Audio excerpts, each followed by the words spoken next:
Hello, I'm Emily Sherrod. It's Saturday, April 13th. Here's a look at the top stories from your trusted local news source. This morning, we are learning not only is the Urbana Police Department essentially defunct, the police chief says he's on leave due to, quote, retaliation. Right now, the Benton County Sheriff's Office is responding to all police-related calls in the community. TV9 crews spoke to multiple people who say they knew something was going on with the city's police department, and they too wanted answers. We reached out to the mayor, who said in a statement the city's priority is the public's safety for the citizens of Urbana. He also acknowledged the city has received a letter from the attorney of the police chief, which it plans to review. You can find the full story at kcrg.com. A Dubuque man who's charged with child endangerment has pleaded guilty. That's according to court documents. Prosecutors charged 24-year-old Khalil Holloway back in January. Emergency responders arrived after a 911 call at the apartment on the 3200 block of Getty Terrace in June last year. A child was not breathing and cold to the touch. An autopsy found the child died of positional asphyxia. Holloway was sentenced to 2 years in prison. State investigators have named the police officers involved in a deadly shooting in Cedar Rapids last weekend. Police responded to a home near 31st Street Northeast last Saturday after getting multiple calls about someone who was suicidal and homicidal. David Vanderham was reportedly armed and making suicidal and homicidal threats. Police say when they arrived, Vanderham had a weapon. Investigators say he raised the weapon in the direction of officers and they shot and killed him. Police gunfire also hit a bystander.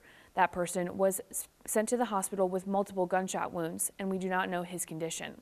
TV9 has requested the police camera footage, and the CRPD is refusing to release it. Dubuque business owners say they have been frustrated by delays in raising parts of a crumbling city landmark.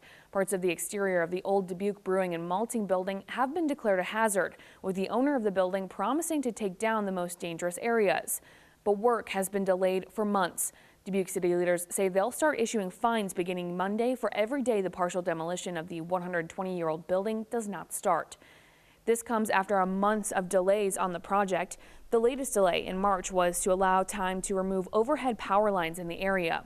That work has been completed, and according to a city document from this week, the construction crew was waiting on the developer, Steve Emerson, to sign an agreement for demolition. This would allow the project to have the additional insurance required by the city of Dubuque for the project.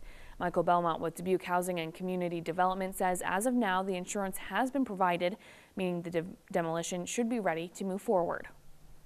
I talked to the contractor this morning, and he was able to provide the required certificate of insurance that we've been waiting on. So we will, if the permit hasn't been issued today, it'll be issued first thing Monday morning. And he did inform me that they were having a scheduling meeting on Monday morning to schedule the demolition.